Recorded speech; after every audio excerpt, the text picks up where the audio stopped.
அவர் தான். அப்போல்லாம் பார்த்திங்கன்னா ரொம்ப ரொம்ப கம்மியானவர்கள் தான் இந்த சுயமுன்னேற்ற புத்தகங்கள் எழுதுவாங்க. அவர் யூஎஸில் இருந்துக்கிட்டே இந்த மாதிரி புத்தகங்கள் எழுத ஆரம்பித்தார்.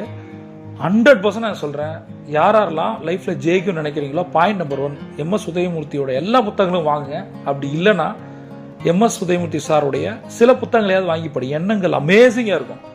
சிந்தனை தொழில், இந்த புத்தகத்தை படிக்கும்போது எனக்கு சிந்தனை தொழில் செல்வம், ரைட், மனம் பிரார்த்தனை மந்திரம், இந்த புத்தகங்கள்லாம் இன்னமும் எனக்கு ஞாபகம் இருக்குது.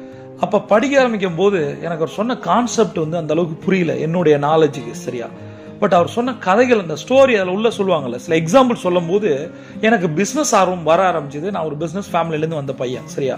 எங்கள் ஊரில் வந்து லீடிங் எஃப்எம்சிஜி டிஸ்ட்ரிபியூட்டர்ஸ், டீலர்ஸ் நாங்கள் சரி. எங்களுக்கு வந்து bakery, sweets, coffee shop, plus வந்து எல்லாமே அந்த மாதிரி பிஸ்கட்ஸ் டீலர், நாங்கள் பிரெட்